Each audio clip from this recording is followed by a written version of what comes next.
Ubicarse en sus respectivos lugares para el inicio de este acto de apertura en contados instantes para el selecto auditorio que honra esta actividad en el Centro de Convenciones de la Conmebol. Nos ha convocado a este sitio la realización de una cita internacional de singular trascendencia. El 20º encuentro anual de la Fundación Círculo de Montevideo, que ofrece un evento inédito en Paraguay, conferencias magistrales que serán desarrolladas por ilustres personalidades internacionales, una verdadera constelación de grandes figuras que nos visitan por el motivo ya señalado. Honran con su presencia en la mesa de honor don Julio María Sanguinetti, presidente de la Fundación Círculo de Montevideo.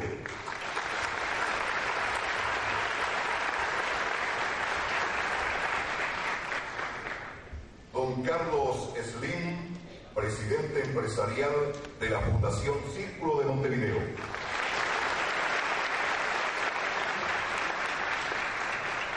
Honorables miembros, don Gustavo Leite, ministro de Industria y Comercio de la República del Paraguay.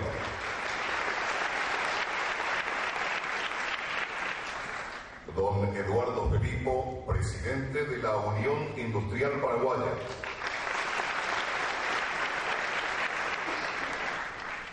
Don Raúl dos Santos, presidente de la Cámara de Comercio Paraguayo-Uruguaya. Señor Ministro del Trabajo, Empleo y Seguridad, don Guillermo Sosa Flores.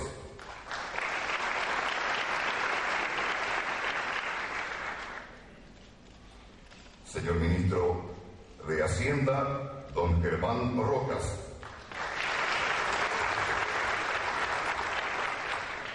Señores viceministros, señores miembros del cuerpo diplomático, señor expresidente de la República del Paraguay, don Juan Carlos Guasmosi.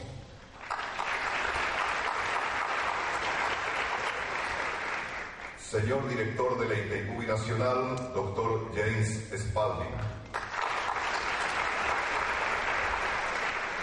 Señor representante del intendente municipal de Asunción, ingeniero Paul Salubí. Señores representantes de gremios de la industria y el comercio, señores empresarios, autoridades políticas, invitados especiales. El temario elegido para este encuentro es precisamente relevante, tendiendo puentes, empleo en el siglo XXI, nuevas formas. Capítulos que a no dudar despertarán no solamente el interés de los asistentes, sino particularmente los oídos agudos para capitalizar al máximo cada una de las experiencias y enseñanzas que serán expandidas durante este amable encuentro de voluntades entre naciones y sus principales actores. Porque aquí se entrecruzan banderas, sentimientos, nacionalidades, pero fundamentalmente el interés de todos por construir un tejido de mejor calidad. Señoras y señores, las palabras de apertura de la reunión por el presidente de la Unión Industrial Paraguaya, don Eduardo Felipo.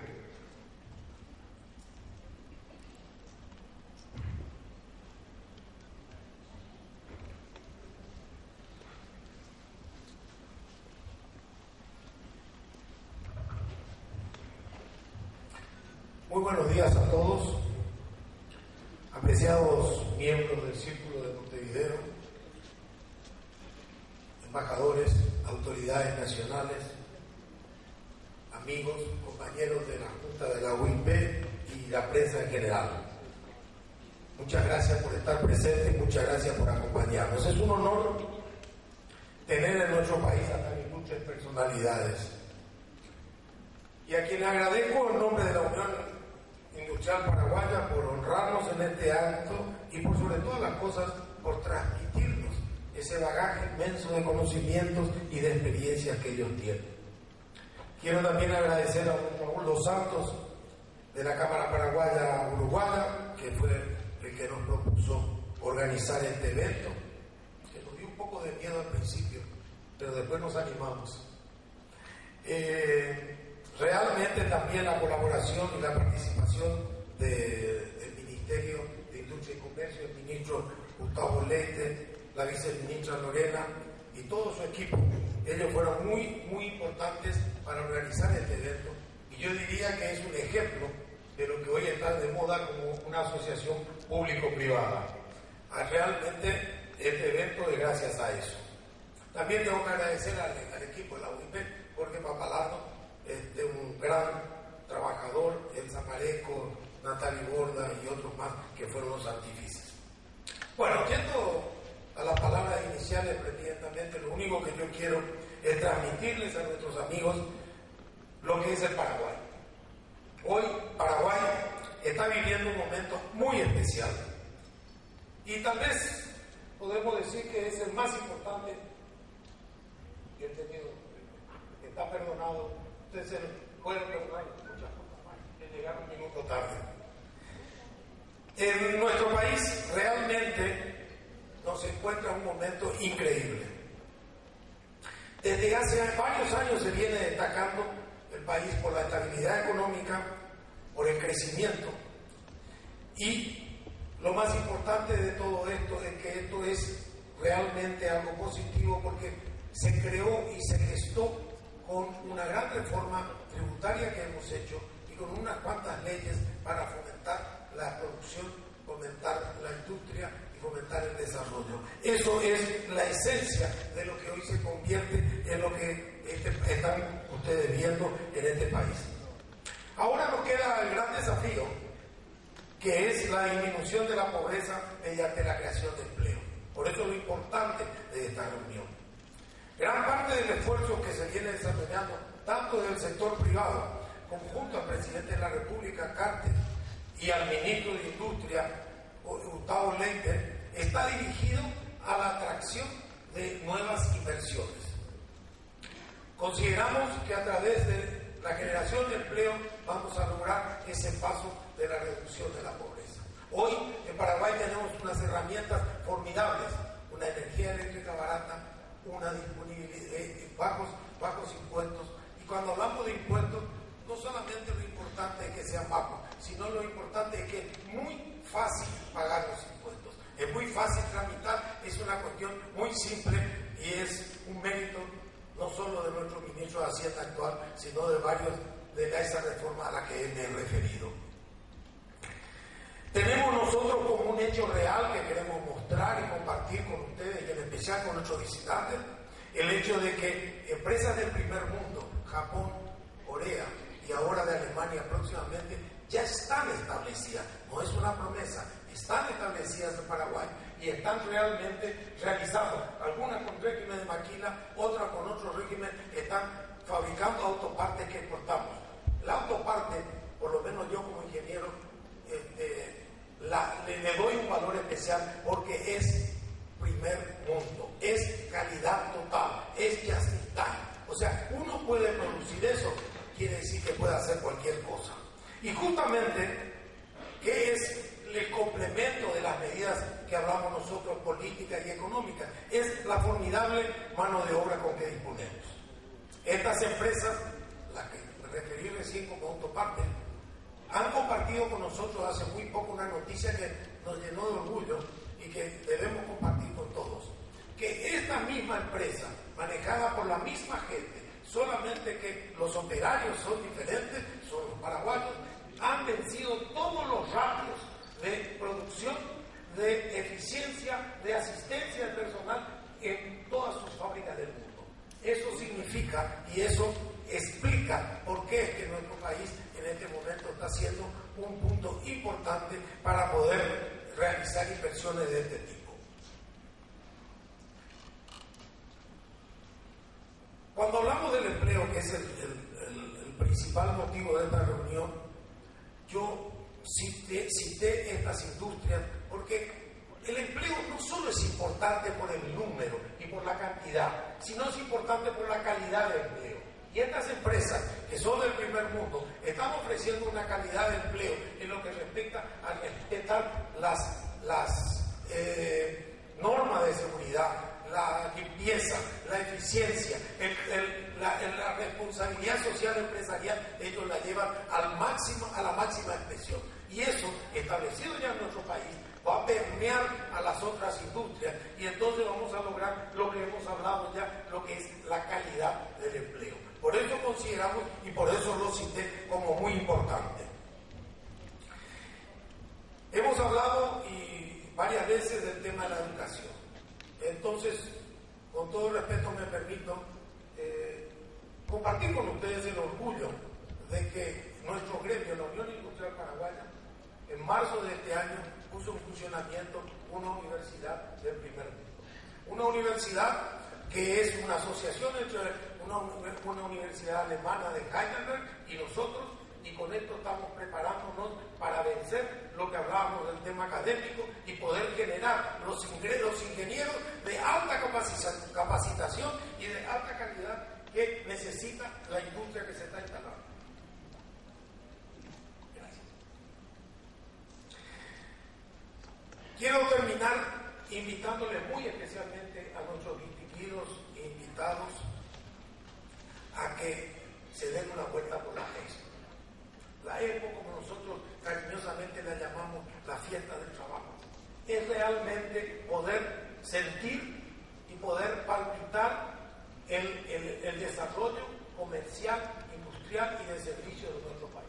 Ustedes en un corto recorrido estamos preparando para ofrecerles, todo depende de la disponibilidad de tiempo y de las ganas de ir ustedes, para que unos colectivos los lleven a poco 20 minutos de acá, con seguridad, con toda la comodidad del mundo, poder ir y recorrer. Inclusive hemos puesto a disposición unos carros del tipo de golf para las personas que no tengan ganas o no puedan caminar mucho para recorrer eso. Pero marco importancia para que ustedes conozcan la Expo, porque eso es conocer el Paraguay palpitando, conocer el Paraguay que realmente nosotros orgullosamente lo presentamos.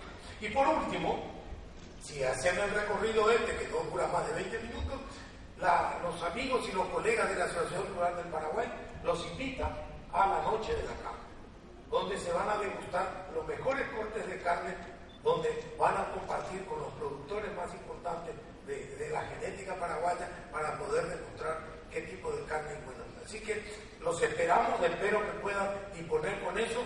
Una vez más agradezco el honor que le hacen al Paraguay al venir todos ustedes a participar de nosotros. Agradezco toda la transferencia que nos puedan hacer de conocimiento, agradezco todo lo importante que puedan transmitir ustedes, porque nuestro país está en pleno despegue y necesita de la experiencia de muchos de ustedes como expresidentes, lo que han vivido, qué tenemos que hacer y lo que no tenemos que hacer. Muchas gracias y un aplauso para los visitantes. Su anfitrión, el señor Intendente César Mesa Ariel.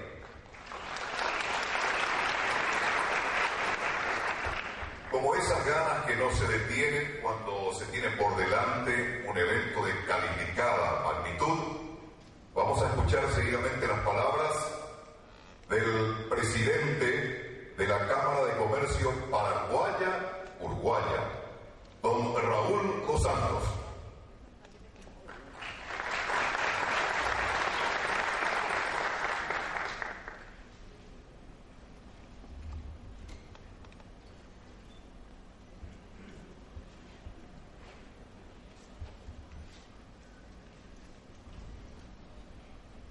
Excelentísimo miembro del Círculo de Montevideo, excelentísimo señor ministro de Comercio, don Gustavo Leite, autoridades gubernamentales de nuestro país, auditorio todo. Es con sumo honor y placer que damos la bienvenida a tan distinguidos visitantes y vemos con orgullo la importancia y expectativa que ha suscitado en nuestro país la celebración de este su 20º encuentro y la reunión de Tendiendo Puentes sobre la temática Aristas del empleo siglo XXI, nuevas formas. Presido una cámara sectorial que pretende unir las voluntades de crecer de dos países hermanos, la Cámara de Comercio Paraguayo-Uruguaya. Es una organización pequeña pero con historia. Con la historia y con nuestro objetivo puesto en el hacer y con una sola concepción central, la idea del servicio, constituyéndonos en promotores de desarrollo de nuestros países. Pretendemos aportar información, facilitar intercambios, generar nuevas oportunidades, innovar en la forma de vincularnos y, por sobre todas las cosas, sumar conocimiento que nos permita crecer a todos juntos.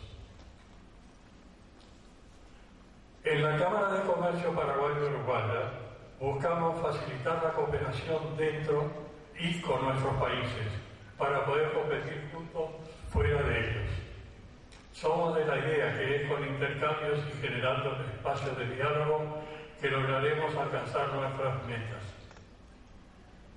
Es con eventos como este que lograremos avanzar para desafiar un mundo cada vez más complejo, plagado de incertidumbres, pero en el que sin duda buscaremos ser protagonistas y no solamente espectadores. Nuestra Cámara está al servicio de todos aquellos que quieran acercarse y nos proponemos poner año a año nuestro máximo esfuerzo para incrementar el intercambio comercial, la concreción de nuevos proyectos en forma conjunta, la suma de conocimiento, la unión de estrategias entre estos dos países hermanos que han compartido mucho de su historia común. Tanto que el gran prócer de América del Sur, emblema de los sueños de unión, Artigas, nació en Uruguay, pero sería en Paraguay el lugar donde pasaría sus últimos días. Celebramos y agradecemos entonces a la Fundación Círculo de Montevideo que nos haya elegido como sede de su encuentro anual.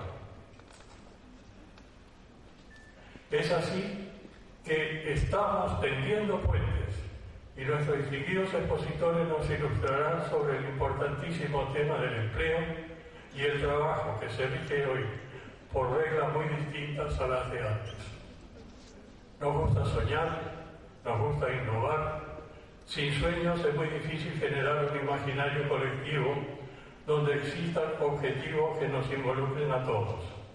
No importa el lugar donde cada uno de nosotros nos encontremos y que nos ayuden a sortear las diferencias para lograr los desafíos de este nuevo mundo nos plantea todos los días.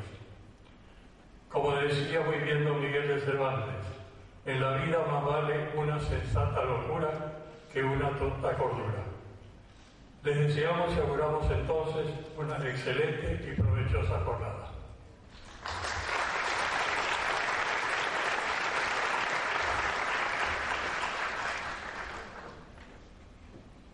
Con la máxima intensidad que va creciendo en este evento, el Gobierno de la República del Paraguay expresará su sentimiento con respecto a este encuentro, a través de las palabras del Ministro de Industria y Comercio, don Gustavo Leite.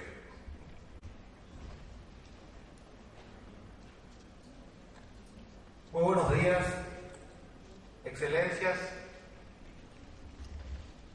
Estuve revisando el significado de excelencia y por qué usamos excelencias cuando abrimos los actos. Y la definición que más me gustó se refiere a personas que se han destacado por arriba de lo normal.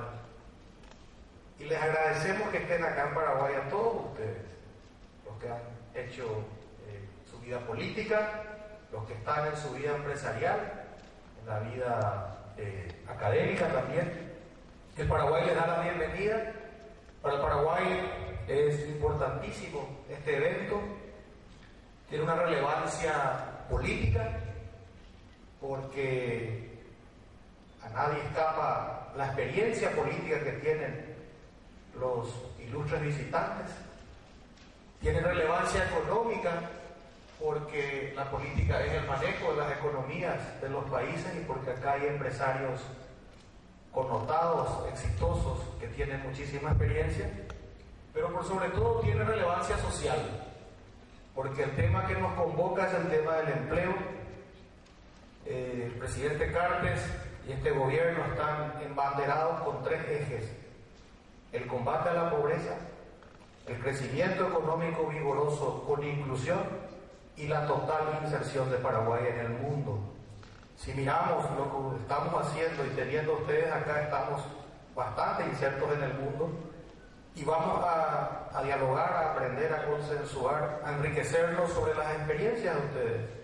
Dicen que la guerra es mejor con la experiencia ajena, ¿verdad? Porque será siempre más barata, menos dolorosa y menos traumática. Así que mañana el equipo económico nacional va a tener el raro privilegio de trabajar con ustedes durante 3 horas en compartir, en dialogar, en sobre todo validar la experiencia de ustedes con las realidades, con las coyunturas de hoy, con lo que nosotros tenemos en mente para nuestro país.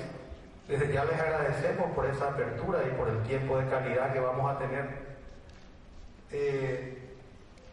Quiero decir también que Paraguay quiere ser un país simple y un país serio. El presidente Cartes dice que un país serio es aquel donde todos cumplen la ley por igual, estamos abocados a ello. Y un país simple es un país donde si un trámite se puede hacer en 3 horas, no se debería hacer en 3 días. Entonces también van a encontrar a un Paraguay enfrascado en un proceso de desburocratización, de realmente volverse un país amigable para quienes quieren trabajar y en línea con la filosofía del trabajo, que es nuestra única visión para salir de la pobreza. Encontré esta mañana una noticia periodística en un matutino y dice un periodista uruguayo: el Paraguay es un país de oportunidades y aunque los paraguayos no se den cuenta, aquí hay menos problemas para trabajar que en otros de la región. Entonces la venida de ustedes también nos va a levantar la autoestima. Los paraguayos siempre estamos creyendo que somos el ombligo del mundo y nuestros problemas son los únicos problemas que hay en el mundo. Y la venida de ustedes nos viene en el momento indicado. Quiero agradecer muy especialmente a la UIP, a la Cámara Paraguayo-Uruguaya, y me van a dejar que salte el protocolo muy especialmente a los auspiciantes, a Itaipú y a Cebetá, nuestras binacionales que permiten que hoy o mañana se puedan instalar 1 millón de puestos de trabajo con energía asegurada en el Paraguay. Es uno de nuestros activos más importantes y es lo que está haciendo que muchas empresas nacionales e internacionales apuesten a Paraguay. Muchas gracias una vez más, bienvenidos en nombre del Gobierno Nacional. El presidente Cartes va a almorzar con nosotros hoy. Él tenía una agenda muy apretada y felizmente encontramos un espacio para que él pueda honrar también esta visita tan valiosa para nosotros. Muchas gracias.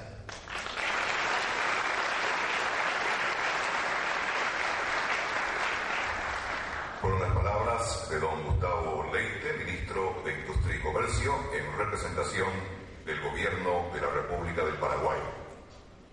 De inmediato damos cumplimiento a la agenda establecida y nos disponemos a escuchar la exposición del presidente de la Fundación Círculo de Montevideo, el expresidente uruguayo, don Julio María Sanguinetti.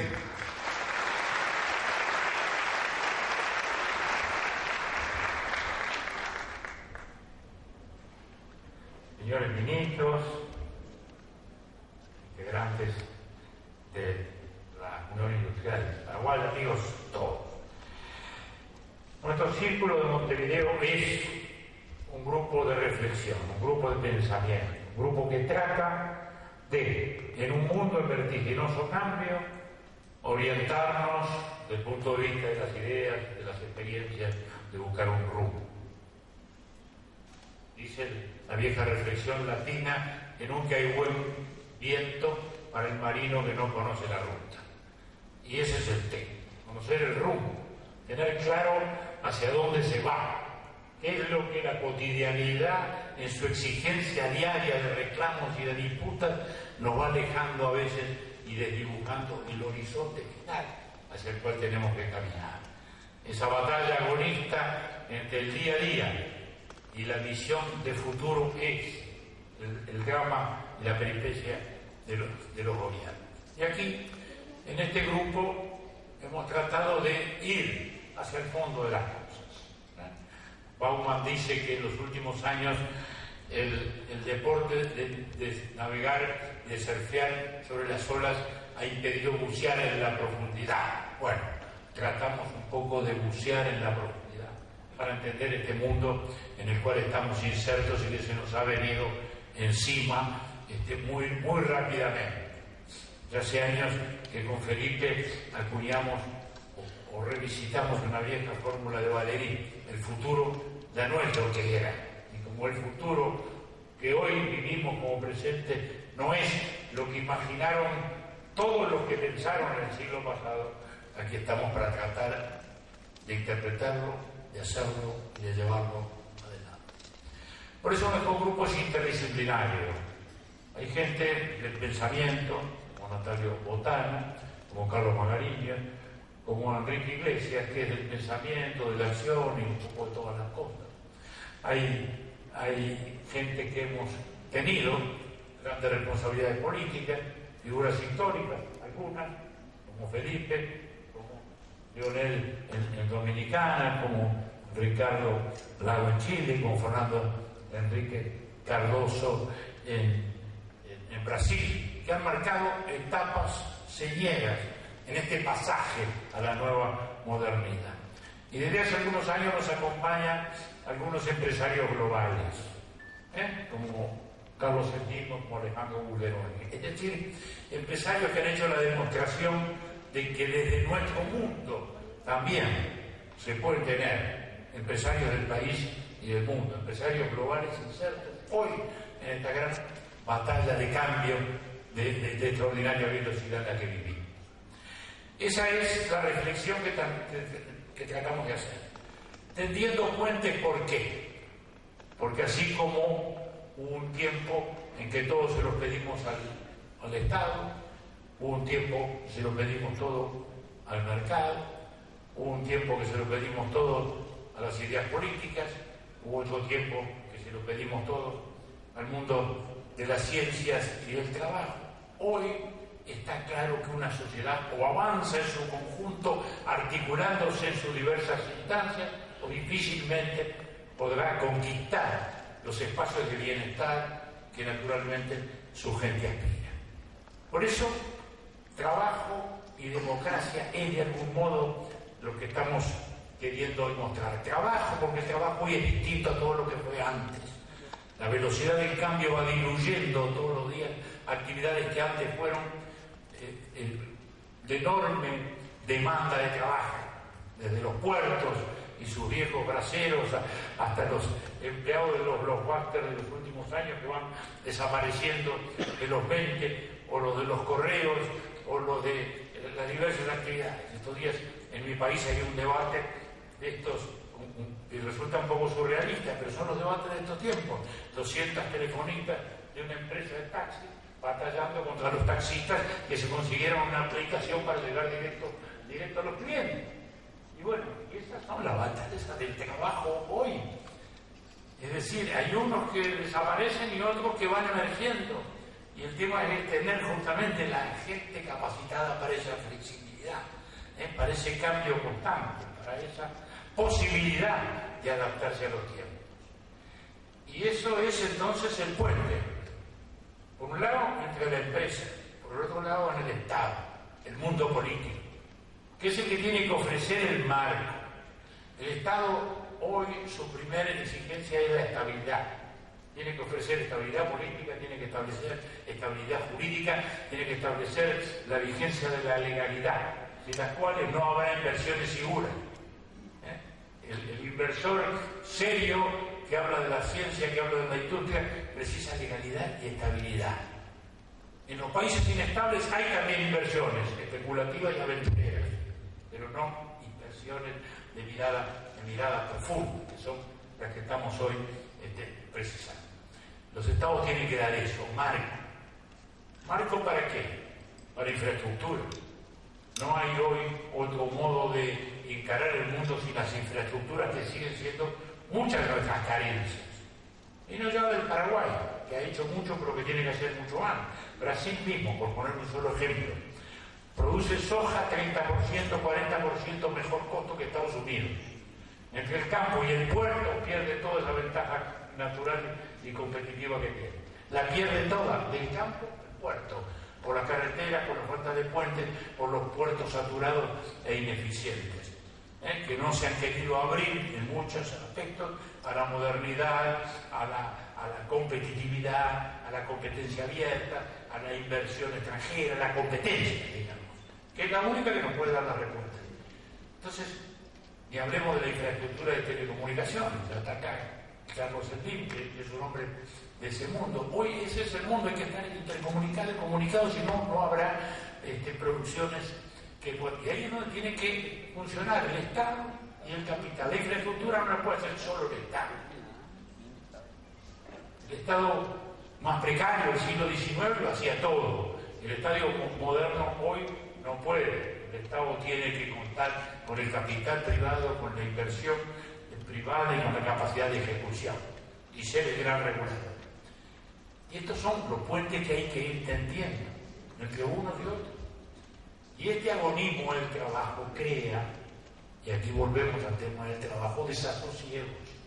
Hoy hay más oportunidades, pero también hay más inestabilidad. Aquel empleo para toda la vida, que era el horizonte de nuestros padres y de nuestros primeros años, se ha ido diluyendo. Y hoy tenemos una oportunidad muy importante, pero también una enorme inestabilidad. Y eso genera insatisfacciones.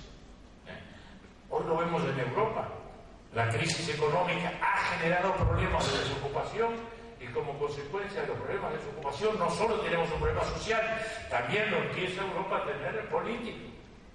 Lo diga Felipe, porque esa gente desencantada es la fácil presa del demagogo, del iluso, del utopista, del aventurero, que instala las fantasías, en virtud de las cuales a veces la gente en su desesperación transita y lo único que hace es lograr desencantos aún mayores más tarde y hipotecas que habrá que levantar en el futuro. Que también en América Latina tenemos algo de eso.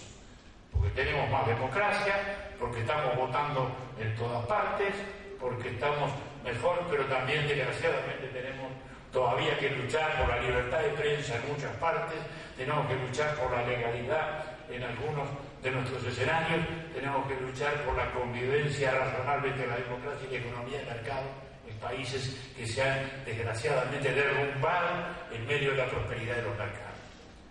Y ese es otro punto que hoy nos está también enfrentando. América Latina ha vivido estos años bonanza, precios notables de productos agrícolas, precios notables de materias primas, de minerales. Esto ha cambiado algo. Vamos a una crisis, no se avisora, pero vamos sí a un momento de mayor rigor y exigencia, ya que los precios ya no están creciendo, algunos han bajado, algunas demandas han cambiado, y eso hace que lo que fue importante ahora además de importante es urgente, porque es necesario entonces tratar de que esta amalgama, de que estos puentes entre un Estado estable, oferente, regulador, garante, se combinen con una actividad privada dinámica, innovadora, importadora de tecnologías, capaz de competir con mirada hacia el mundo. Y un mundo académico, una sociedad civil en la cual pongo adelante el mundo académico, de la escuela y de la formación, para que nos forme la gente que estamos precisando. América Latina, desgraciadamente, está atrás en eso, estamos muy atrás. La Argentina y el Uruguay, que fuimos la vanguardia en la educación, ya no lo somos, desgraciadamente, ya no lo somos.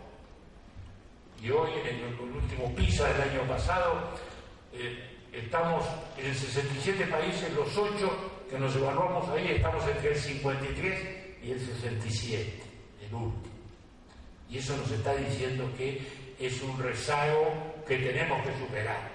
Por supuesto, de los 10 primeros, 8 son asiáticos, lo cual nos está diciendo que no hay milagro asiático ni que hay su desarrollo inevitable nuestro.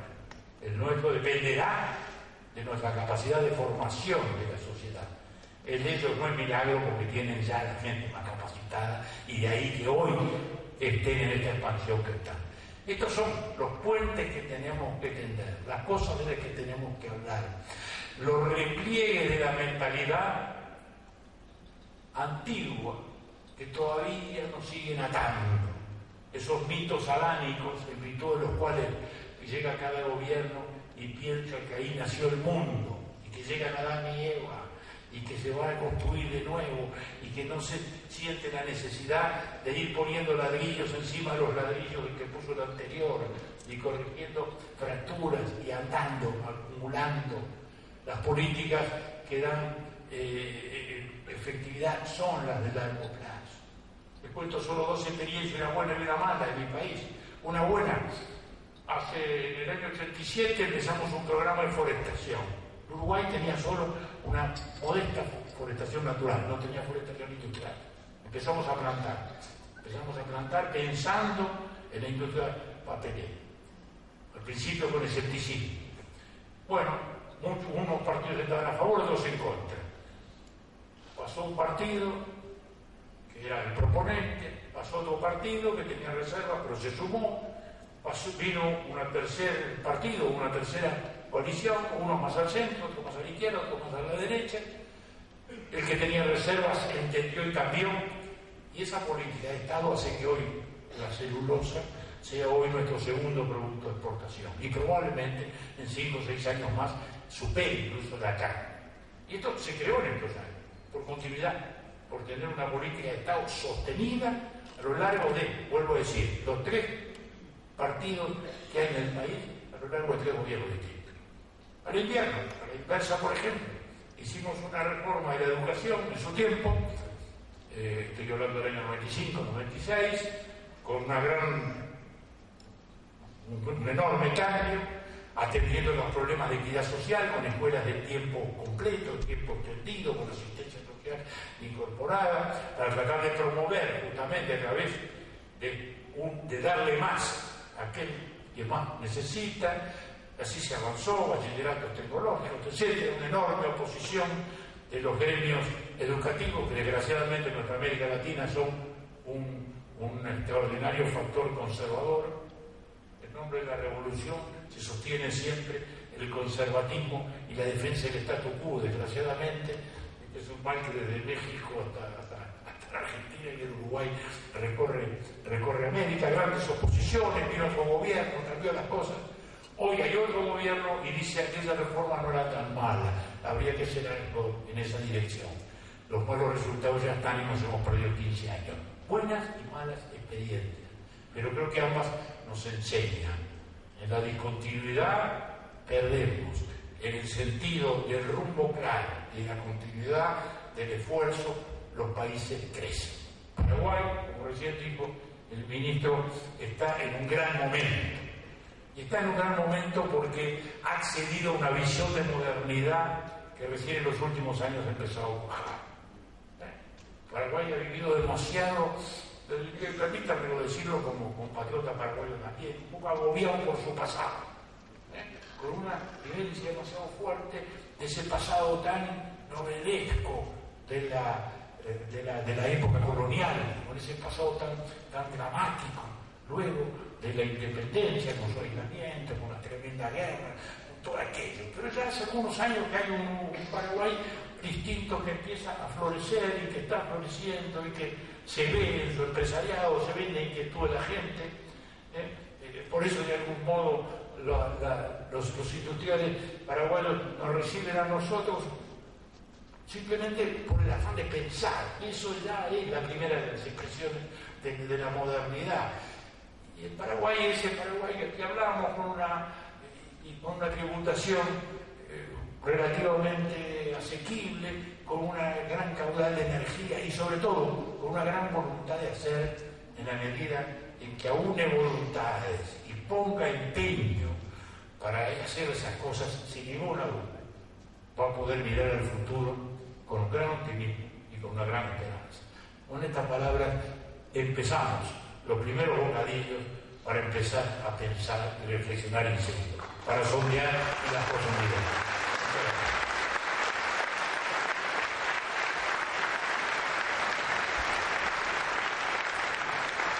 Muchas gracias, don Julio María Sanguinetti, presidente de la Fundación Círculo de Montevideo.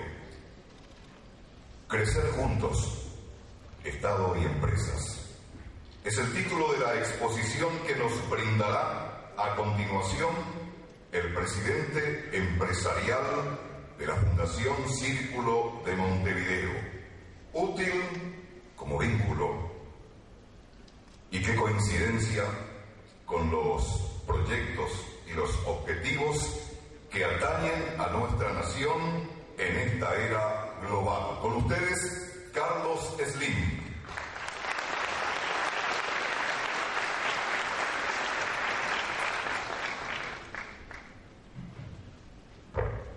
Buenos días.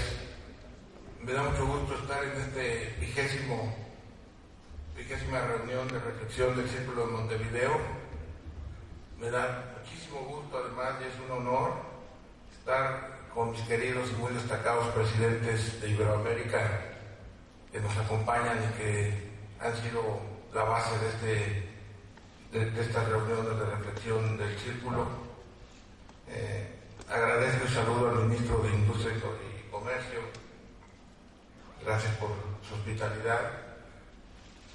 Saludo también a todos los distinguidos miembros de esta mesa y a todos ustedes. Gracias por estar hoy escuchando nuestros planteamientos. Para esta vigésima reunión se escogió sin duda el tema más importante, el empleo. Un análisis, reflexión, puntos de vista, propuestas sobre el empleo. Sin duda van a ser dos los grandes problemas de los próximos años, probablemente de todo el siglo XXI, pero cuando menos con seguridad de los recientes años y de los próximos años, son la educación y el empleo. Son las dos grandes retos que va a vivir esta nueva civilización, sobre todo. El empleo, bueno, lo tratamos la vez pasada, de la educación, y del empleo, pues vale la pena analizar. Me han dicho que vea la relación entre la empresa y la inversión privada y el gobierno. Y sin duda es un gran complemento y una gran necesidad el trabajo de la inversión privada en esta nueva sociedad. Como decía el presidente Sanguinetti, en el siglo XIX y en todas las sociedades agrícolas, el poder era monolítico, el Estado tenía el poder político, el poder religioso, todos descendían de la divinidad, el poder económico, el poder militar. Sin embargo, desde el siglo XVIII finales y con los cambios, la revolución, la independencia americana, la revolución francesa, la sociedad industrial que se inicia desde entonces y durante todo el siglo XIX hay grandes cambios y en el XX se aceleran los cambios. Y cuando la sociedad industrial entra en su segunda etapa, en la etapa de modernidad, que pasa de la combustión de vapor, del motor de vapor al de combustión interna y a la electricidad, tiene un aceleramiento enorme de la sociedad industrial y de la inversión privada. Todo el siglo XX es muy importante la inversión privada. Y ahora es todavía más importante. Es más importante porque se requiere más innovación, se requiere más tecnología, se requiere mucha inversión. Y hemos visto cómo cuando en los países el Estado empieza a aumentar su incidencia fiscal, en vez de promover mucho más el desarrollo, se mete en grandes problemas, que es el problema que tiene hoy Europa. Cuando vemos que Francia, su incidencia fiscal es 55, quizás un poco más por ciento, 55% del Producto Bruto es lo que recauda de impuestos, y además de eso tiene un déficit de un 8%, y además de eso tiene grandes compromisos de jubilación y de salud que no son sostenibles, y además de eso se frena la economía, se provoca desempleo, se crean problemas muy profundos que le están costando mucho trabajo a Europa y a todos los países desarrollados en este momento. Ha sido desde hace 10.000 años la tecnología, el motor, la tecnología y la innovación, el motor que ha hecho progresar a las sociedades. Si ustedes se pueden hacer una lista de todos los inventos, desde la rueda, el control del fuego, la agricultura, el arado, la escritura, el lenguaje, la aritmética, la medicina, la física, la ciencia, todas las ciencias, etcétera, etcétera, pueden ir viendo cómo se ha ido modernizando y cómo eso ha sido un factor fundamental para el desarrollo y el progreso de la sociedad humana. Luego hay grandes cambios como la navegación, que globalizó mucho, cuando menos toda la zona del Mediterráneo, se globaliza desde hace más de 2000 años, como ha habido grandes avances en ingeniería y construcción, en arte, en filosofía, en todas las ciencias, en el pensamiento, en la política, en todos sentidos, durante muchos años. Pero de repente hay grandes cambios que crean como revoluciones o mutaciones, que son los que provoca, por ejemplo, la sociedad industrial, en donde la gente en su mayoría deja de trabajar produciendo bienes primarios, deja de trabajar produciendo alimentos y otros bienes primarios, y en su gran mayoría se dedica a la manufactura. Y después sigue avanzando la tecnología, y ya después de la Segunda Guerra empieza a dedicarse la mayor parte de la población a los servicios. Y estamos viviendo una sociedad de servicios desde hace varios años, cada vez más acentuada, en que la mayor parte de la población, ya no solo de los países desarrollados, sino inclusive en los nuestros, se dedica a los servicios. Menos personas se dedican a la agricultura, en Estados Unidos creo que es 2%, menos personas se dedican a la manufactura porque la tecnología hace que las máquinas sean más rápidas, más anchas, más productivas, trabajen solas, no requieran a una persona estar formando parte de la máquina, y es en esa forma en la que se aceleran todos los procesos.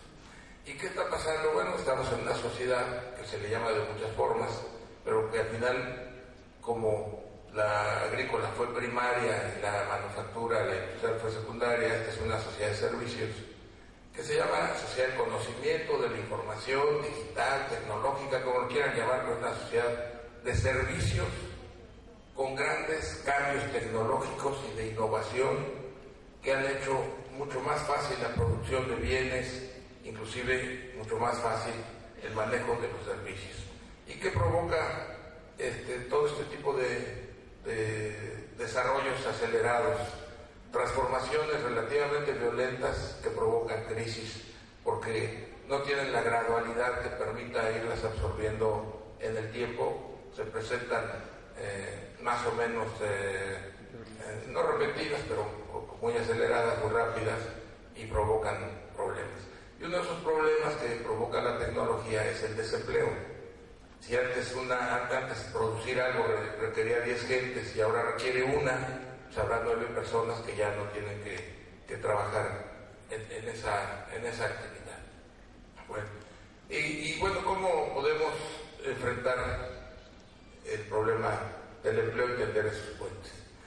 Evidentemente no es la inversión pública una alternativa que resuelva el problema, porque es insuficiente. Los países normalmente tienen ya un déficit fiscal, algunos moderado, otros ya muy alto, ya están endeudadas y tienen pasivos contingentes como el pago de jubilaciones, gastos de salud, una serie de elementos importantes que no les permiten tener esa capacidad.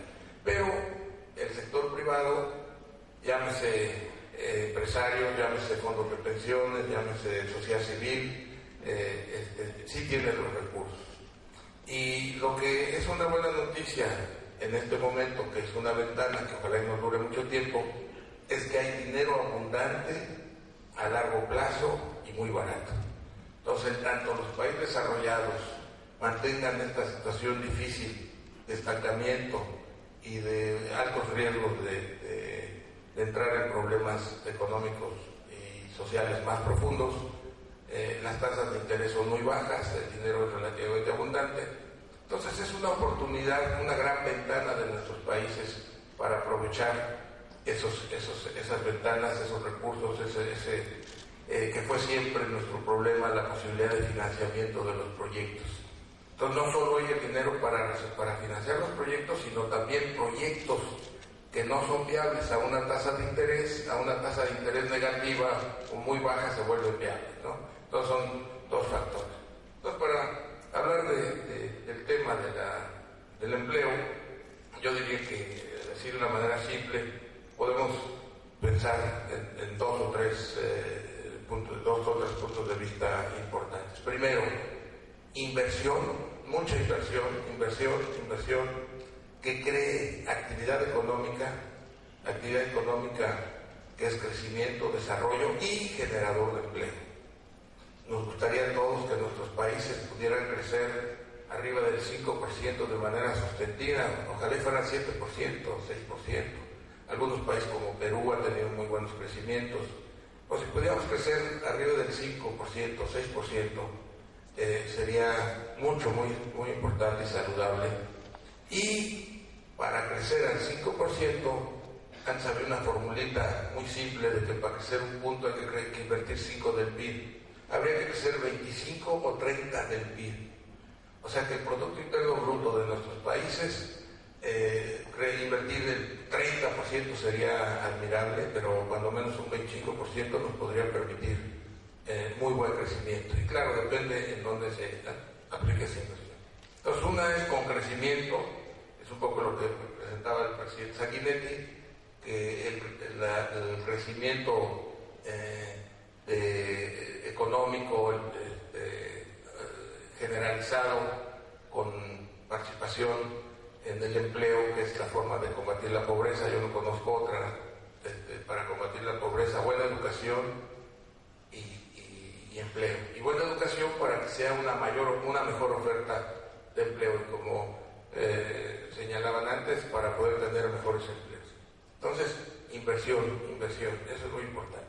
La ventaja es que ahora, a diferencia también del pasado, es que para que podamos invertir montos tan grandes, no es necesario, por lo pronto, que todo se haga financiado con ahorro interno. Se puede utilizar ahorro externo para el financiamiento. Eso es muy importante. Quiere decir que los empresarios podemos no solamente contar con el ahorro de nuestros países, sino también el ahorro externo, entrar a los mercados internacionales para financiar nuestros proyectos. Esa es una situación también que forma parte de esta ventana grande de oportunidad. Bueno, esta es la inversión que puede ayudar mucho, y en este caso la inversión privada es fundamental para que pueda llegarse a esos niveles, nacional y foránea y extranjera. Después, atendiendo al empleo, yo creo que es muy importante que los gobiernos tengan algunas, pues no sé si llamarle preferencias, para impulsar la inversión en ciertos sectores que puedan ser o estratégicos o generadores de empleo. ¿Cuáles son los sectores que en el futuro, ya desde ahora, pero en el futuro van a demandar más empleo? Sin duda, el cuidado de la salud, entre la gente viva más años, más se necesitará tener gente preparada cuidar a las personas con mayor edad. Además vendrán enfermedades distintas, entonces el cuidado de la salud es muy importante. La educación también, y yo creo que en la educación, aunque no es el tema, hay que pasar de la educación tradicional a un cambio radical, estructural, en que no sea aburrida, que sea divertida, que sea interesante, que no sea de memorizar, sea de razonar, que no sea domesticar, sino que sea formar y educar bien, ¿no? Una serie de cambios que requiere que nos enseñe inclusive a saber cuándo sabemos y cuándo no sabemos para evitar cometer errores, saber que sabemos. No entender que no entendemos es a veces muy delicado, etc. Entonces, no solamente hay que enfocarnos en la educación académica, sino la educación para el trabajo. Es decir, que usando las tecnologías y de manera mucho más importante podamos capacitar a la gente, no para que todos sean ingenieros, hay que preparar mandos medios, hay que preparar soldadores, hay que preparar enfermeras, técnicos de la salud. Necesitamos capacitar para el trabajo, darle una importancia mayor que nunca se le ha dado a la educación para el trabajo. De repente cuando se habla de 12 años de educación siempre piensan llegar hasta la preparatoria, no piensan en que a lo mejor los últimos 4 años, 3 años o más allá de la educación básica venga la capacitación para el trabajo. Y hablando de las actividades, decía yo que la salud, la educación, el entretenimiento, vamos a tener más tiempo todos, va a ser muy importante, cada vez más importante, lo vemos, cada vez pagan más por los deportes en la televisión, cada vez se discuten más. Antes las peleas de boxeo o los juegos de béisbol o de fútbol se pasaban en los estadios, luego pasó al radio, luego a la televisión y ahora es de una manera tan importante que se vuelve una fuente de mucha actividad económica, el entretenimiento y de empleo. La tecnología de la información es muy importante que se pueda dar a las pequeñas y medianas empresas. Esto se logra a través de que las empresas de teléfonos o de telecomunicaciones se lo den a las pequeñas y medianas sin necesidad que tengan ni personal preparado ni tampoco equipos, ni tengan que invertir en hardware. Entonces hay muchas de las actividades que sin duda reclaman más empleo, por ejemplo el turismo. También el turismo es una que demanda mucho empleo, y en nuestros países el sector agropecuario sigue siendo muy, muy importante como fuente de actividad económica, fuente de empleo, fuente de exportación. Señalaba el presidente Sanguinetti de los precios altos de las materias primas. Yo creo que sí va a tener fluctuaciones, pero en términos generales, para mi gusto, los términos de intercambio del sector industrial van a bajar, ya bajaron bastante, pero conforme tengan equipos que producen muy fácil con poca gente, van a seguir bajando, tendrán más competencia, pero conforme mucha gente salga de la pobreza y del autoconsumo, y probablemente estemos hablando del 40% de la población, va a haber más demanda de materias primas. O sea que yo creo que los términos de intercambio de las materias primas han mejorado y pueden a lo mejor tener sus fluctuaciones, pero a mediano plazo yo las veo que sigan mejorando conforme menos personas o más personas se incorporen a la modernidad y salgan del autoconsumo. Entonces esos son 2 puntos. Por otro lado, yo creo que la solución que les va a tocar vivir a muchos de ustedes va a ser un cambio radical en la forma de trabajo. Un cambio radical quiere decir que las personas ya no se retiren como en unos contratos colectivos a los 50 años o como en algunos países a los 60 años. Yo creo que las personas van a tener que trabajar más años. Yo creo que 75, pues se oye muy fuerte, entonces digo 70 o 75 para que no se parten mucho. Y trabajar solo 3 días a la semana, quizás 11 horas. Eso va a permitir que se abran grandes áreas de fuente de trabajo con ese motivo. Primero, las máquinas, ojalá y trabajen 24 horas. Los servicios públicos, los servicios privados trabajen 24 horas. Pero que las personas puedan trabajar menos horas, como ha ocurrido desde el siglo XX o quizás hasta desde el XIX, en que se empezó a trabajar 72 horas, luego 60 horas, luego 48 horas, la semana inglesa parecía un superlujo de 40 horas y ahora están trabajando en las oficinas 35 horas. Entonces, en lugar de trabajar las 5 días, trabajar las 3 horas, 3 días y tener más tiempo de esparcimiento, de calidad de vida, de organizarse, teniendo 4 días más desde la juventud y no esperarse hasta después. Y por supuesto, sería muy importante el tener esos 4 días para generar nuevas actividades en entretenimiento y en otros muchos campos de ocupación. Entonces yo pienso que eso será pronto una de las formas en las que se pueda resolver mucho del trabajo. Si ustedes se recordarán, las edades de jubilación vienen de muchos años atrás, cuando la gente vivíamos, a lo mejor 60 años era la edad promedio. En nuestros países andábamos en 55 quizás, en otros países 75 años.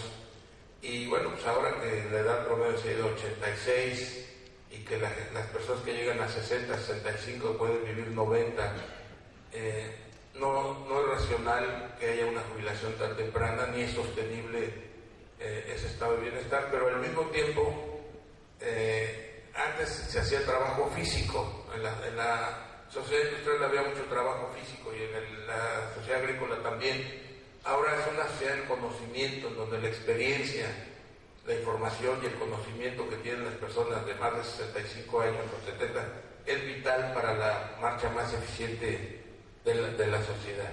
Bueno, entonces no quiero alargarme más, simplemente insistir en que es fundamental la participación de la inversión privada y de la sociedad civil en la inversión y en el financiamiento del crecimiento y del desarrollo, y que puede acudir al ahorro externo, no solo como inversión directa, sino también como financiamiento o vía capital, que hay que enfocarnos mucho como país también a promover e impulsar el empleo, que es la forma de salir de la pobreza, y que para impulsar el empleo lo que se debe hacer también es capacitar a las personas para el trabajo, no solo académicamente. Y por último, que vendrá esta reestructura de jubilación más tarde, 70 o 75 años, con trabajo de 3 días. Bueno, muchas gracias.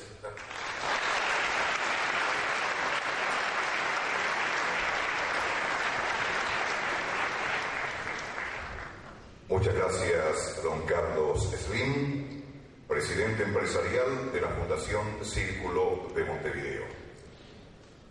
Innovar como dinámica de trabajo es el tema de la siguiente exposición en el marco de esta 20ª reunión plenaria de la Fundación Círculo de Montevideo, a cargo del vicepresidente de la Oracle Corporation para el cuidado de la salud y educación del sector público a nivel mundial, don Juan Rada.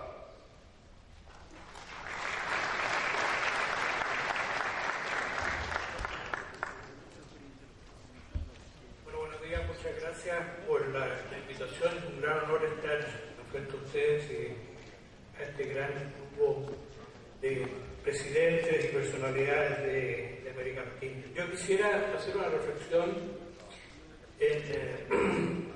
sobre el tema de la innovación, relacionado específicamente con la relación entre el Estado y el sector privado y la empresa. Quisiera comenzar para hacer la reflexión sobre el cambio que ha habido en el debate sobre la innovación en los últimos años. A partir de los años 90, más o menos, hubo un cambio en el debate. Antes del año 90, especialmente los que tenemos una edad, las discusiones eran de políticas públicas, de industrialización, del MITI de Japón, del Chabol coreano, de cómo se hacía esto de parte del Estado.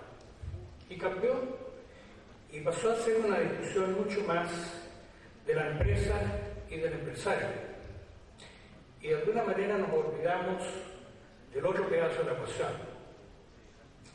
Y si uno ve lo que ha sucedido en este proceso, dejamos de lado un ingrediente importante en la discusión, y que es que la innovación es posible si hay demanda de innovación. A partir de los 90, y eso es verdad, de muchos de los gobiernos de América Latina y del mundo, se hizo mucho trabajo y mucho incentivo y apoyo a la oferta de innovación. Y después de muchos años, en algunos casos de algunas décadas, uno se pregunta, bueno, ¿dónde estamos después de haber invertido X cantidad de dinero en fondos de innovación, etcétera, etcétera? Y la verdad es que el resultado no es tan interesante como uno podría esperar. Y esa es la reflexión que quisiera hacer durante esta media hora. Y el primer punto es que en el caso de la innovación es que la necesidad es la madre de la innovación. ¿Dónde está esa demanda? Yo quiero empezar con un caso clásico que se utiliza en la discusión sobre la innovación, que es el caso de Hewlett Packard. Hewlett Packard, que todos ustedes deben conocer, fue una empresa que fue creada en 1989, tiene más de 70 años, más de años, y se integró, digamos, se hizo como más corporación en 1947, y la gente lo ve Hewlett Packard como un ejemplo clásico de innovación. Un ejemplo, pero lo que hay que entender es que Hewlett Packard pudo ser un ejemplo clásico de innovación porque tuvo mucha demanda por su innovación. Su primer producto fue un oscilador para Walt Disney, pero después de ese producto se produce una cuestión muy importante en Estados Unidos que explica de alguna manera el desarrollo de un ecosistema que luego, después de muchos años, pasó a ser el Silicon Valley, que fue la guerra del Pacífico de Estados Unidos con Japón.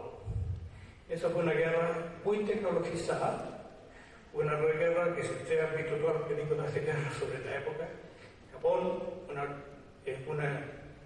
un poder industrial importante, capaz de tener portaaviones, submarinos, aviones, radio, uno de los primeros que usó el radar de gran potencia, etc.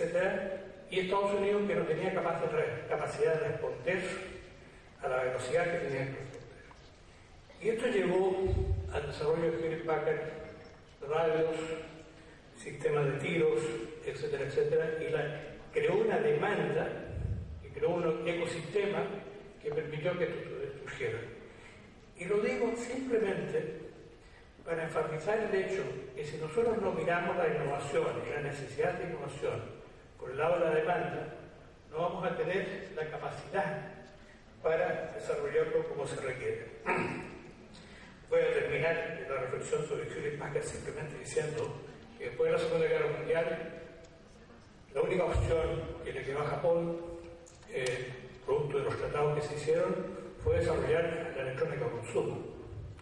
Y Estados Unidos, producto de la Guerra Fría y luego de la carrera espacial, etc., desarrolló la electrónica profesional, la computación, y perdió la electrónica de consumo en el mercado mundial hasta que Apple volvió a la electrónica de consumo recientemente. Entonces, los cambios que se produjeron después de la guerra hizo que ciertos países se especializaran en un área y en otras áreas de la electrónica. Japón utilizó la capacidad de compra del Estado para desarrollar la computación porque no podía utilizar sus gastos militares. El otro ejemplo, mucho más de innovación, que es más corriente para nosotros hoy día, que también tiene que ver con estos procesos de demanda gestionada y desarrollada por el Estado, es el desarrollo de la Internet.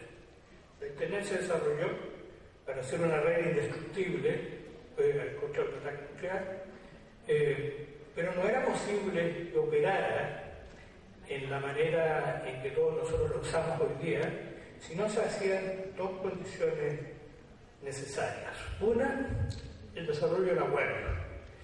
Cuando ustedes usan el computador, van a ver un HTTP, ese es el protocolo de la web, que se desarrolló en Ginebra, en CERN, el Centro Europeo de Investigación Nuclear, y esto permitió que todos estos mensajes se hicieran con rapidez.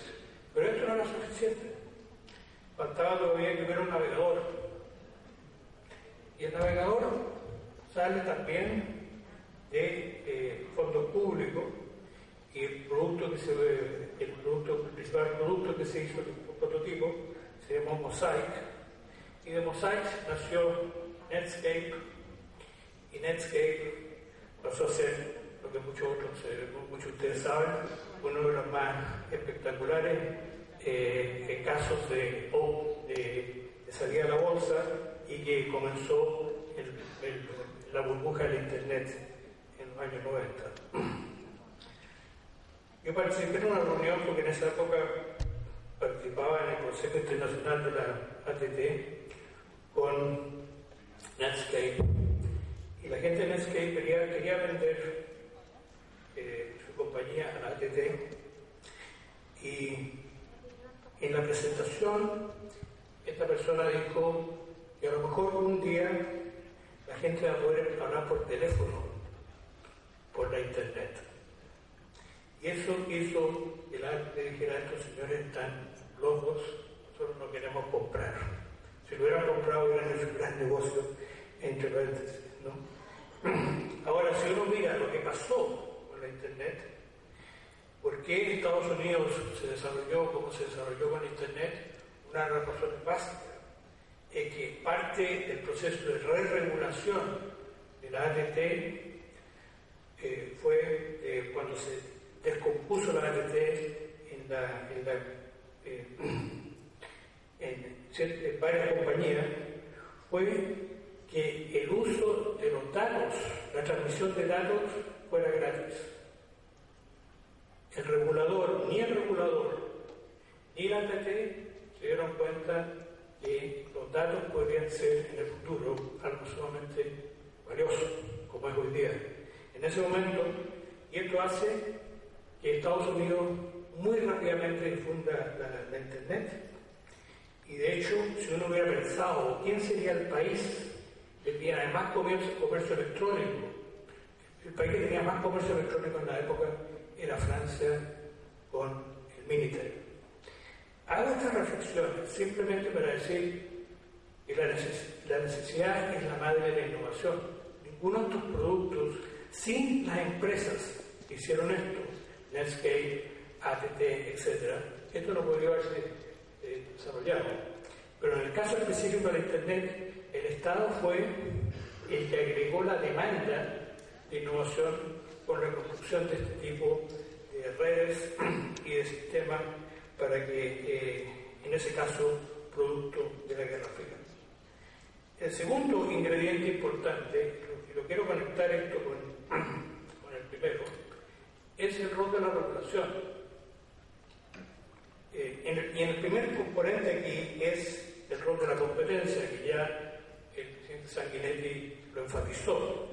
Yo simplemente quisiera decir, para ilustrar, que si uno ve el caso de la IBM, el hecho que hayan tenido que romper la IBM entre software y hardware hace que hoy día exista la industria del software. De otra manera no habría industria. Lo mismo sucedió con la re-regulación de las telecomunicaciones más adelante. En el caso de la competencia hay dos tesis sobre los países pequeños. Una de ellas dice que un país pequeño necesita un sistema de competencia benigno, porque los mercados pequeños son relativamente restringidos y por lo tanto el grado de que la ley de la competencia tiene que ser relativamente benigna. Esto no es históricamente correcto. Muchos países pequeños han tenido una competencia muy fuerte y han tenido mucho éxito en esos procesos. El segundo componente en que el rol de la regulación enfatiza y crea demanda de innovación, de la regulación que crea demanda en la innovación, es la defensa y seguridad del consumidor y el consumo. En esta área, todo lo que es las innovaciones en empaques, en sistemas de frío, en calidad de los productos, etcétera, etcétera, ha sido un acicate muy importante para el desarrollo de la innovación y también para la seguridad del consumo. Y lo quiero enfatizar simplemente porque, como voy a desarrollar más adelante, nosotros no pensamos en la regulación necesariamente como un proceso que permite y desarrolla la necesidad, la demanda de innovación. En el caso del tercer punto, en el caso de la regulación, es la regulación de la producción y de las áreas sectoriales. Y aquí yo quisiera hacer una reflexión sobre el tema de cómo aquí el sector público y el privado puede trabajar de una manera sincronizada y desarrollada para hacer el puente entre el presente y el futuro. Voy a hacer dos ejemplos simplemente para ilustrar. Uno, que todos nos beneficiamos. Todos nos beneficiamos en esta sala del hecho que, en particular, los automóviles japoneses y los automóviles europeos tengan mejor desempeño desde el punto de vista del uso de combustible, desde el punto de vista de la seguridad, desde el punto de vista de esto, de lo otro y de lo tercero. De hecho, los automóviles hoy día tienen más o menos, los automóviles no necesariamente los más caros, pero los más corrientes, tienen hoy día el mismo precio que hace 10 años en términos reales, a pesar de que tienen muchísima más tecnología, muchísimo más desempeño y muchísima más seguridad. ¿Y cómo se hace esto? ¿Cómo esto ha sido posible? Y esto ha sido posible por un proceso consensuado entre el sector público y el sector privado para desarrollar ese proceso. Y la manera como opera es que en el caso, yo he estado más involucrado en el caso de la Unión Europea, no conozco en el detalle la situación de Japón, pero yo hacer lo mismo, en que la Unión Europea decide que en 2 años más o 3 años más va a haber una disminución de la producción de los vehículos, el aumento para la seguridad va a aumentar, van a tener que tener almohadas en las puertas, no solamente en el frente, sino que también en las puertas, etcétera, etcétera. Esto se discute con la industria. La industria siempre va a decir, mire, a nosotros no lo podemos hacer en 2 años, lo podemos hacer en 5. Y tampoco lo podemos hacer todo en 5, porque esto es muy complicado. Lo que la industria automotriz es sumamente complicada, especialmente la cadena de valor. Pero al final se llega a un acuerdo. Y se llega a un acuerdo además en cuál es la ruta en un proceso de 5 o 6 años, en que a los 2 años se hace esto, a los 4 años se hace esto, y a los X años se hace lo otro. Y este proceso es apoyado por fondos de innovación del Estado, cuando corresponda, porque es tecnología demasiado avanzada, apoyado por fondos de reentrenamiento del Estado, de educación para la fuerza de trabajo, si es necesario. Y hoy día tenemos el vehículo que tenemos, simplemente porque hay un acuerdo consensuado, un proceso de creación de la regulación consensuada entre el sector público y el sector privado. Yo quiero decir que ese puente entre la acción del Estado de crear demanda, y aquí se crea demanda en el sentido que se hace, al hacer una norma, todas las industrias, todas las compañías están obligados a subirse a esa norma. Pero el Estado, por su parte, dice, pero yo voy a ayudar con fondos de innovación, fondos de entrenamiento, etcétera. El otro caso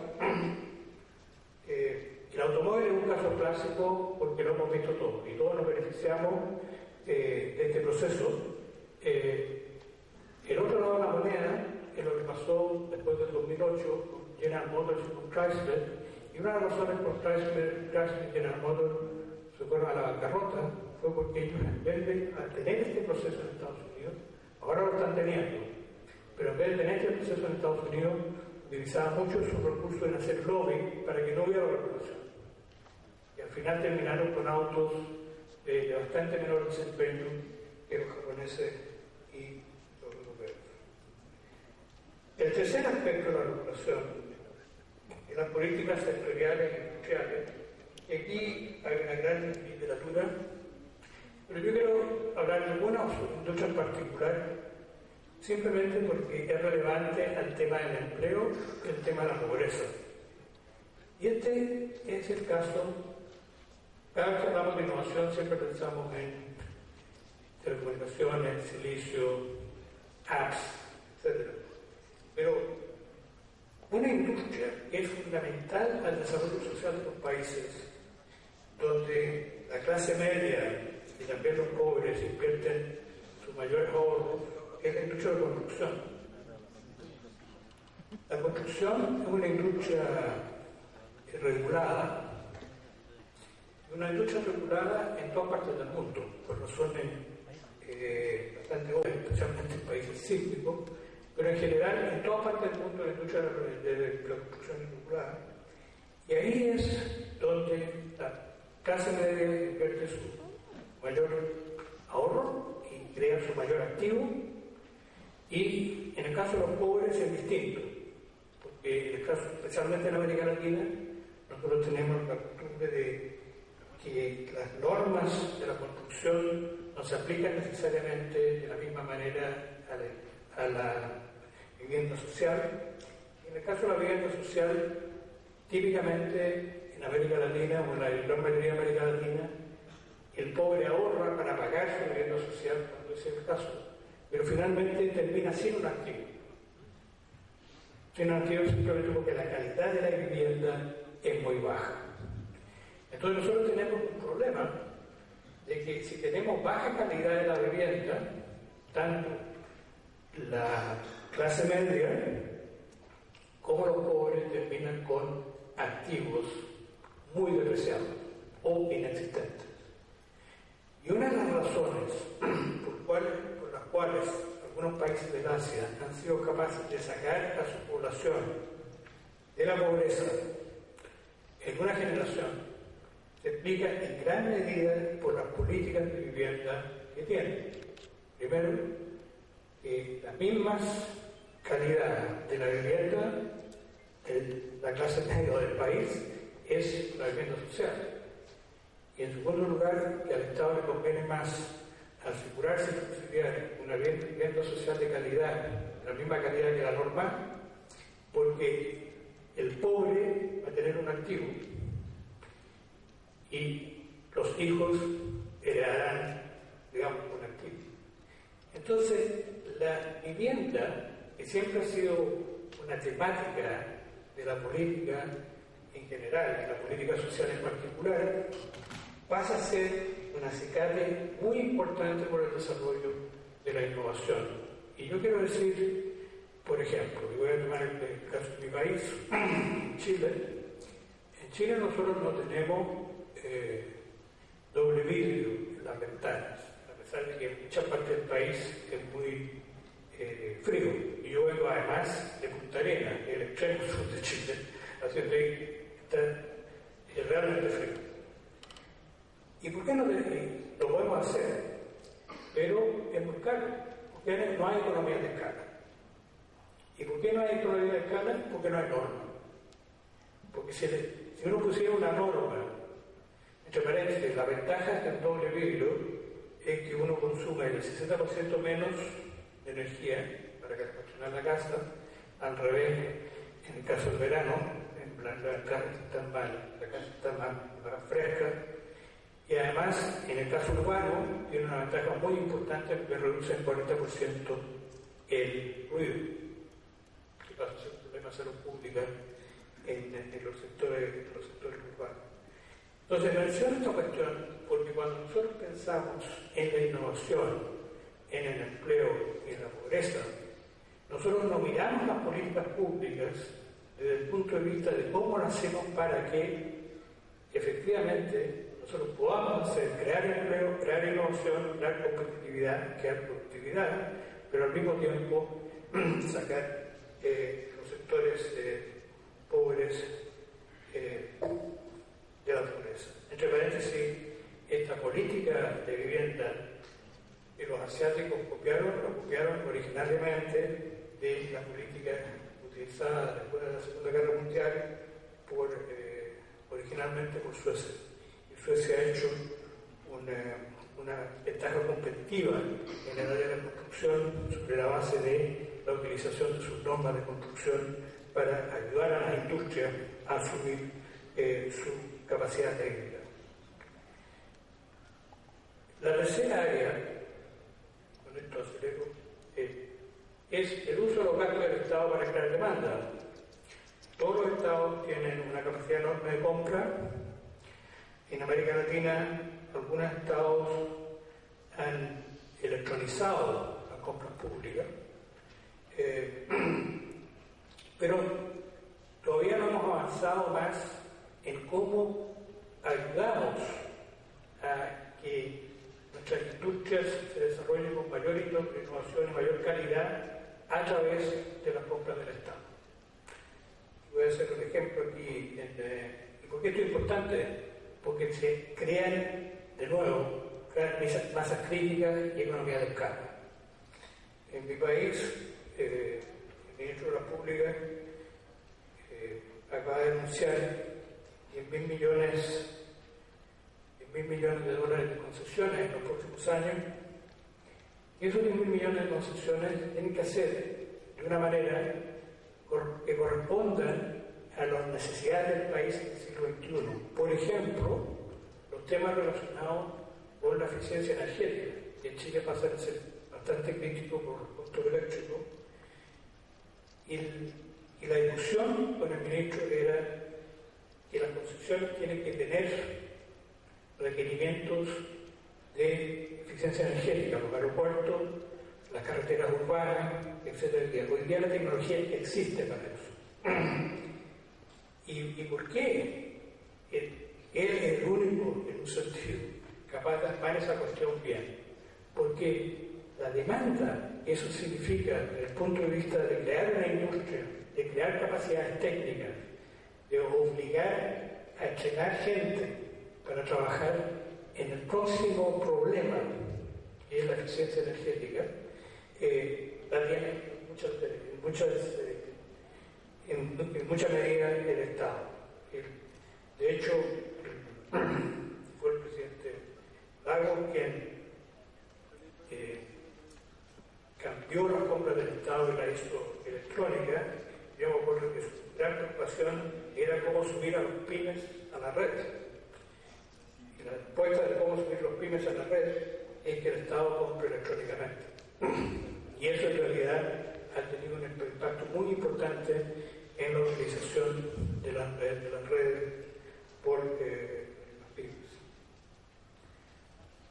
El cuarto punto son los mecanismos institucionales para hacer esto. Hay muchísimos mecanismos institucionales. Los coreanos tienen uno, los alemanes tienen otro. Y yo quiero decir que en el caso particular de Alemania es muy interesante, simplemente porque los alemanes, el Estado alemán pone bastante capacidad, bastantes fondos de innovación para apoyar la industria automotriz, pero no selecciona tecnología. Aquí siempre hay una discusión de que el Estado elige tecnología, que dice quiénes son ganadores y perdedores. Ese tipo de políticas públicas desaparecieron hace bastante tiempo. Aquí el Estado apoya el desarrollo de tecnologías genéricas hasta el punto de la comercialización, y ahí los privados tienen que elegir qué tecnología quieren y cómo la van a utilizar. Y esto es lo mismo, entre paréntesis, que ha hecho Estados Unidos con el desarrollo de de los gastos de defensa, que se desarrolla en tecnología básica, pero después de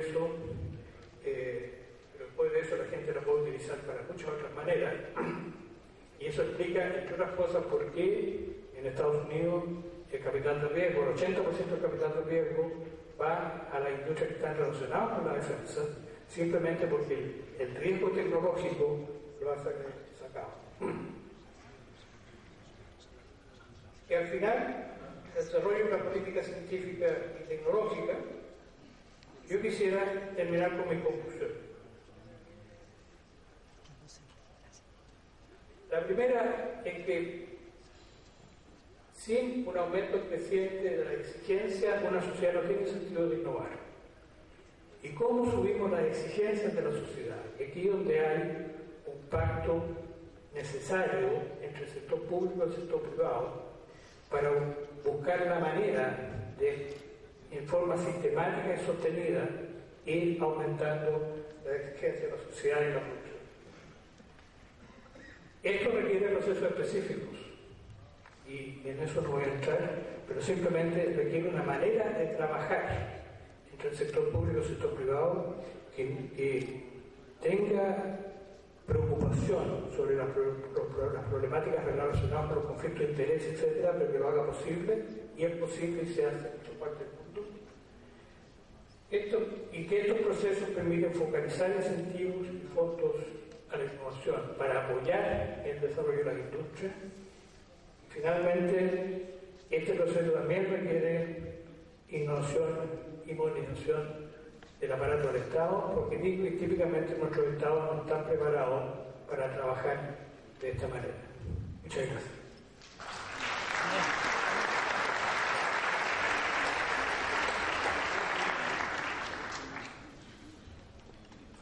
Muchas gracias al vicepresidente de la Oracle Corporation, don Juan Rada. Cuando crecen las expectativas y el entusiasmo con las ricas experiencias y enseñanzas impartidas en este encuentro a cargo de distinguidas personalidades hoy presentes, ahora se suma con el tema crecimiento y empleo, necesaria retroalimentación a cargo del ex jefe de gobierno del Reino de España, Felipe González.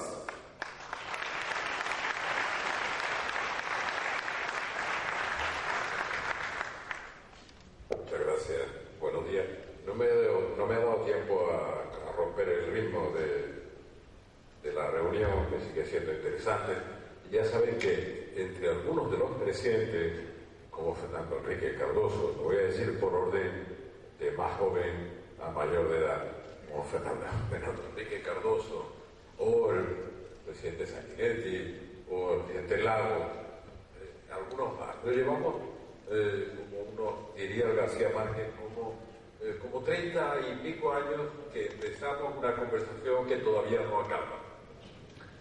Porque mientras más edad tenemos, más curiosidad tenemos para buscar respuestas a los desafíos, teniendo en cuenta la experiencia, a los desafíos nuevos que nos plantea el presente y el futuro. Y creo que eso es lo que en buena medida nos mantiene jóvenes, pero también nos mantiene jóvenes que normalmente no aceptamos hacer 3 o 4 monólogos sucesivos, sino que nos interrumpimos entre nosotros haciendo un debate o un diálogo sobre los temas que estamos tratando. A mí casi siempre me invitan a comenzar esta fase de nuestras intervenciones porque se supone que soy más provocador o menos políticamente conveniente que ellos. Por tanto, ellos después se encargan de responder. En ese diálogo o debate han intervenido otras muchas personas. Desde hace muchos años, Carlos Berlín. Ahora debatimos menos, porque hemos empezado a aburrirnos de estar un poco demasiado de acuerdo, o un poco más de acuerdo de la cuenta. Entonces, oigo a Carlos hoy, y él sí ha sido en los temas de empleo, demografía, revolución tecnológica, ha sido bastante más provocador de lo que se puede esperar de un empresario como él. Porque vean, primero les ha dicho que en muy poco tiempo vamos a estar hablando de empleabilidad y no de empleo. Con otras palabras, en tanto que el ministro de Industria está preocupado por la generación de empleo de calidad, que asociamos a la idea, siempre es un problema cultural, de conocimiento acumulado, que asociamos a la idea de un empleo con una buena formación profesional y que dure el máximo tiempo posible, si es posible toda la vida. Y eso, dentro de pocos años, no va a ir más. Hay que tener una formación flexible y continua para, digamos, disfrutar de empleabilidad. Y para tener un alto grado de empleabilidad en una sociedad en cambio rapidísimo y profundo, vamos a tener que tener la capacidad de adaptarnos a distintos puestos de trabajo a lo largo de la vida laboral, lo cual va a exigir un tipo de formación profesional a la que se estaba refiriendo implícitamente Carlos Slim. No estoy hablando de la formación de los ingenieros informáticos, que por cierto, con frecuencia, cuando acaban su carrera y tienen su título, si se descuidan, a los 2 años ya se ha quedado obsoleto su conocimiento. Tienen que actualizarse a toda velocidad, pero él no hablaba de eso. Hablaba de la formación profesional hacia abajo. Algunas veces hemos discutido un concepto que solo dejo puesto, que tiene una gran dificultad. Es decir, ¿en qué consiste la educación o la formación de capital humano? ¿Consiste solo en la transmisión de la cantidad y de la calidad de conocimiento máxima disponible, que es un proceso de acumulación histórica? Ha hecho el presidente Sanguinetti una ligera crítica, pero dura, de cómo se comporta el mundo de nuestras universidades, de las que compartimos, en las que todavía de verdad se piensa mucho en la formación para recuperar las revoluciones perdidas y que nunca se producirán, ¿no? En lugar de ser vanguardia de la innovación, de lo que somos capaces de anticipar del futuro. Pero a la formación como acumulación de conocimiento que se transmite con calidad y cantidad a los jóvenes, hay que añadir un elemento fundamental, que es entrenamiento para saber traducir el conocimiento en una oferta que añada valor a los demás, sea el trabajo por cuenta ajena o sea el trabajo por cuenta propia. Y no estoy hablando de una enorme cualificación, de la cualificación que consideremos más sencilla. Depende de la conciencia del valor que se añade, que la empleabilidad sea más alta o más baja. Dicho en términos mucho más sencillos, un trabajador, un profesional consciente del valor que añade a los demás, aplicando su conocimiento de manera eficiente, tiene mucha más empleabilidad que un trabajador que no tiene esa conciencia y que por lo tanto es perfectamente sustituible. Por tanto, aquí del empleo se han oído decir algunas cosas y yo terminaré rematando una pequeña reflexión sobre el Estado interesante. ¿Qué ha dicho Carlos Slim? Bueno, en las sociedades europeas maduras ya se está viviendo, por eso les he dicho, aquí hay un problema que mezcla demografía, la esperanza de vida ha aumentado, eso debería ser una bendición para todos, claro, que la esperanza de vida aumente. Ahora, para la sostenibilidad de los sistemas de pensiones, plantea un problema, un desafío muy serio. Porque el primer individuo que se le ocurrió plantear un sistema de pensiones no fue a un revolucionario, aunque lo acusaron de comunista, pero fue a Bismarck. Claro, y cuando el mariscal Bismarck decide en Alemania que la persona que trabaja hasta los 65 años merecería un descanso pagado, la pensión, por tanto, lo decide en un momento de la historia en que 1 de cada 100 pasaba de 65 años. Por tanto, 99 de cada 100 eran responsables de mantener, digamos, ese sistema de pensiones. En mi país, ¿cómo está la cosa hoy? Es un pequeño dato, no porque quiera hablar de España, bastantes problemas tenemos y algunos son ilustrativos. 2 activos pagan a un pensionista. 99 a 1, 2 a 1. Ya hemos superado lo del 2 a 1, pero como todavía tengo esperanza de que vayamos a recuperar un poco más de empleo, bueno, entonces tenemos un factor extraordinariamente importante. Respuesta de Carlos de Linde, esa que son como pecados mortales, en la que coincido completamente. Tenemos que hacer una cosa como mágica con el empleo. Hay que aumentar el tiempo de vida laboral en la medida en que también aumenta la esperanza de vida, el tiempo de vida activo. Él alivia la situación con toda la razón diciendo, hombre, cuando el trabajo era tan penoso que dependía exclusivamente de la fuerza que se ponía o incluso de formar parte de la cadena de producción como una pieza más de una máquina, el agotamiento merecía el premio de la jubilación, para entendernos, antes en la vida.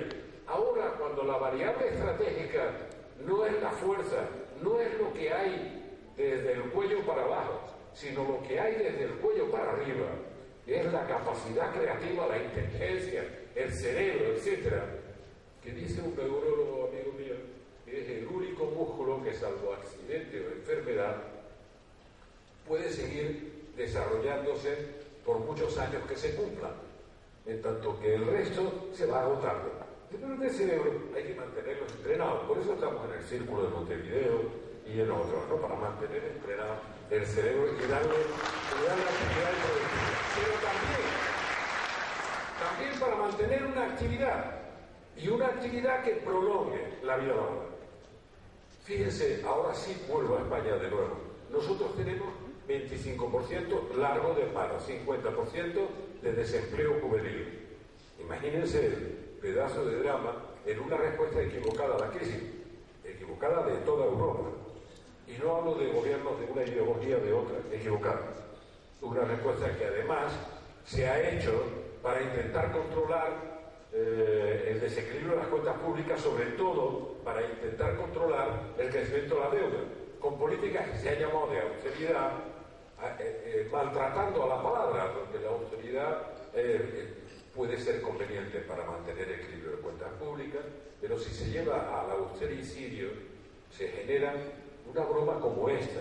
Acabo de recibir hoy la última cifra de la deuda pública española, está en 97,4% del PIB. Hace 4 años estaba en 37%. Por tanto, para intentar controlar el gasto público, estamos llegando al 100% del PIB. Nadie tiene la culpa, más que una política equivocada, pero claro, hemos controlado eso, pero no se nos ha derrumbado el empleo, no. Tenemos 6 millones de personas en paro, 50% de jóvenes. Pues bien, en medio de eso, voy a hacer una afirmación que siempre tiene riesgo y de ser malinterpretada. Tiene razón Carlos del Linde. Hay que prolongar la vida de trabajo por arriba, pero a la vez hay que darle oportunidades de trabajo a los jóvenes que no la tienen. Y para colmo, hay que reciclar profesionalmente a los desempleados de larga duración. Pero como tenemos como primer desafío, empezando por Paraguay, ya que estamos aquí, ¿cuál es el propósito? El propósito es cómo cada uno de nuestros países y de nuestras regiones se insertan en esa nueva realidad que no va a dar marcha atrás, que es la economía global, la revolución de la información, la interdependencia creciente. Como tenemos ese desafío, no tenemos más remedio que mejorar la productividad por hora de trabajo o la competitividad si introducimos los factores de innovación que son absolutamente determinantes y además sí, para ganar espacios de competitividad en la economía global. Entonces, con todos estos ingredientes resulta que tenemos que ganar competitividad, por tanto la eficiencia de producción por hora de trabajo va a aumentar por esos factores exponencialmente. Vamos a ser mucho más eficientes, si no lo somos estamos muertos.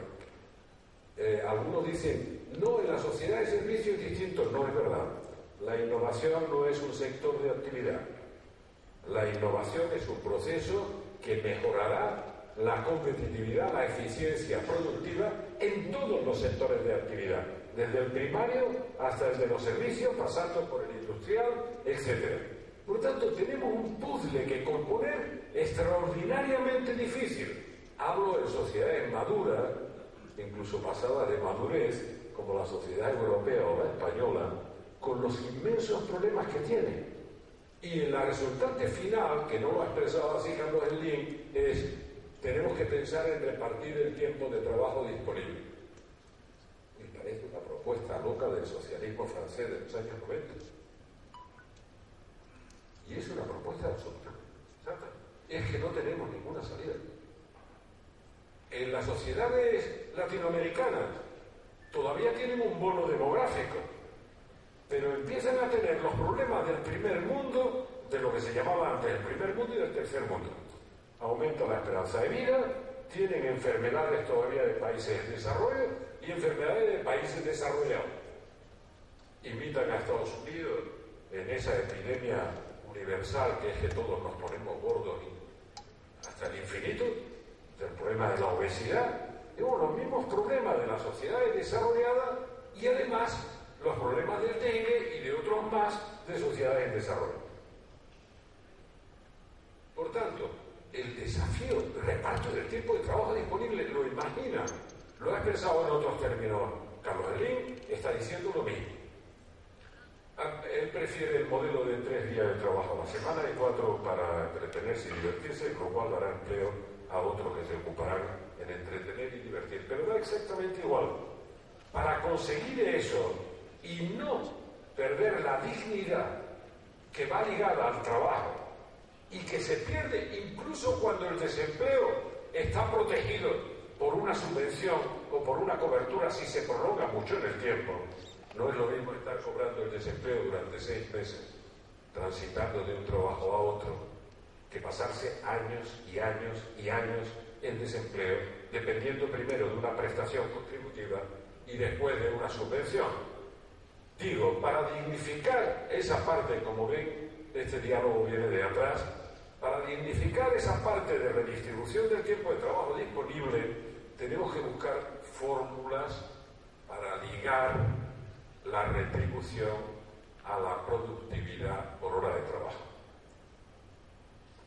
Se deben encontrar, no hay otra manera, porque yo he coordinado muchos equipos humanos en mi vida y probablemente muchos de los presentes también.